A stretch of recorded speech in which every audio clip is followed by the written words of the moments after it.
மடப்புரம் அஜித்குமார் உயிரிழப்பு சம்பவத்திற்கு காரணமான காவலர்களுக்கு கடும் தண்டனை கிடைக்க வேண்டும் என்று தேசிய செட்டியார் பேரவை நிறுவன தலைவர் ஜெகநாத் மிஸ்ரா வலியுறுத்தியுள்ளார். கோயில் காவலாளி அஜித்குமார் கொலை சம்பவத்தை கண்டித்து தேசிய செட்டியார் பேரவை நிறுவன தலைவர் ஜெகநாத் மிஸ்ரா தலைமையில் மடப்புரத்தில் கண்டன ஆர்ப்பாட்டம் நடைபெற்றது. இதில் பலர் கலந்து கொண்டு காவல்துறையை கண்டித்து கோஷமிட்டனர். முன்னதாக உயிரிழந்த காவலாளி அஜித்குமார் இல்லத்திற்கு சென்று அவரது தாய் மற்றும் தம்பியிடம் ஆறுதல் கூறியதுடன் சட்ட போராட்டம் நடத்துவதற்காக 1 லட்சம் ரூபாய் நிதியை வழங்கினார். பின்னர் செய்தியாளர்களை சந்தித்த ஜெகநாத் மிஸ்ரா அஜித்குமார் இறப்புக்கு காரணமான காவலர்களை ஆயுள் வரை சிறையில் அடைக்க வேண்டும் என்று கூறினார்.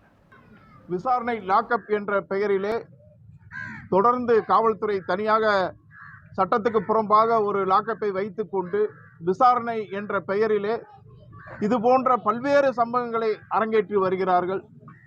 அதேபோல் பார்த்தீங்கன்னா இந்த நிகழ்வுக்கு பிறகு தேவதானப்பட்டி, தேனி மாவட்டம் தேவதானப்பட்டியில் சிசிடிவி ஃபுட்டேஜை ஆய்வு செய்யும் பொழுது அங்கே காவலர்கள் காவல் நிலையத்திலே வைத்து தாக்கியது தெரிய வருகிறது. சாத்தாங்குளத்தில் அந்த அந்த தீங்கை இழைத்த காவலர்கள் இன்னும் உள்ள இருக்காங்க. அது போன்றுதான் இவங்களும் உள்ள இருக்கணும். சாகும் வரை சிறையில் இருக்கக்கூடிய தண்டனையை பெற்றுக் கொடுக்கணும். அதுக்கு தமிழகம் முழுவதும் இருக்கக்கூடிய ஒட்டுமொத்த மக்களும் சப்போர்ட்டாக இருப்பார்கள் என்று இந்த நேரத்தில் நான் கேட்டுக்கொள்கிறேன்.